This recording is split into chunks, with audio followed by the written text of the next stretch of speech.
When my parents first drove up to my brother Daniel's new house, their eyes glowed with pride. It was a massive 2-story mansion with marble floors, a backyard pool, and a driveway wide enough for 3 cars. My father couldn't stop talking about the grand entryway, and my mother kept taking pictures from every angle, already planning how she would show them off to her friends. I stood there beside them, quiet, feeling like a shadow in the sunlight. Daniel had always been their golden child. He became a successful real estate developer, earning enough to buy his dream home by age 30. I, on the other hand, had chosen a quieter path. I was a schoolteacher, content, not rich. My parents never said it aloud, but I could see the comparison in every sigh, every look that lingered a little too long on my modest car. That day, they invited half the family to a celebration of Daniel's success. The relatives arrived, their voices echoing with admiration as they walked through the halls. "Your son is doing so well," Aunt Clara said, patting my mother's arm. "You must be proud." My mother's smile stretched wide. "Oh yes," she replied, "Daniel's always made us proud." Then someone asked, almost casually, "And what about your other son, Mark? What's he been up to?" I looked down, knowing what was coming.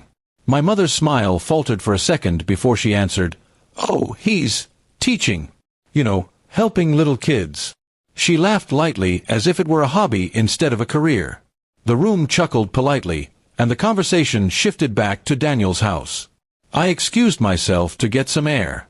Outside, I watched from the driveway as the lights inside glowed warmly. Laughter drifted through the windows, and I felt the sting of being invisible in my own family. I'd worked hard too, maybe not for wealth, but for purpose. Yet standing there, it didn't seem to matter. Later, my father came out and stood next to me. "You know, Mark," he said, "maybe it's time you thought about something bigger. You're smart, you could do more with your life." His tone was gentle but heavy with expectation. I forced a smile. "I'm happy where I am, Dad."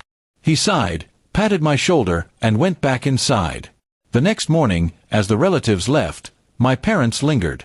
My mother hugged Daniel tightly, tears in her eyes. "We're so proud of you," she said again. When she turned to me, her smile was smaller, almost apologetic.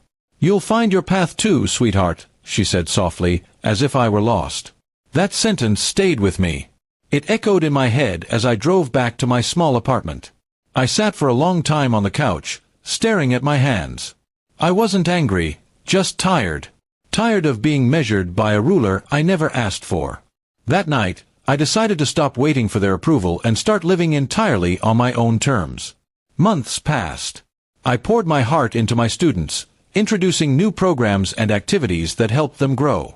I organized a fundraiser to rebuild the school library, which had been neglected for years.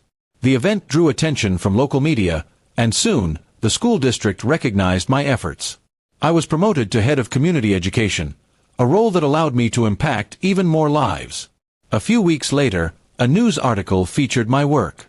The headline read, "Teacher transforms local school through dedication and heart."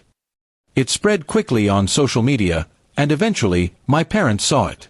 My phone rang that evening. It was my mother. Her voice trembled with emotion.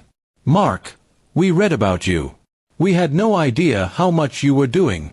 When I visited them that weekend, they looked at me differently. My father shook my hand firmly. "You've made us proud, son," he said. I smiled, not out of satisfaction, but peace. For the first time, they weren't comparing me to Daniel. They were simply seeing me. Daniel came into the room then, grinning. "Looks like I'm not the only success story anymore," he said jokingly. But I noticed the sincerity behind his words. We talked for hours that night, not as rivals, but as brothers who finally understood each other. From that day, the distance between my parents and me began to fade. They still admired Daniel's house, of course, but they also started visiting my school, attending events, and meeting the students who called me their favorite teacher. I realized something important. Sometimes, people can't see your worth until the world reflects it back to them. And when they finally did, I didn't feel bitter or triumphant. Just content. I had never needed their praise.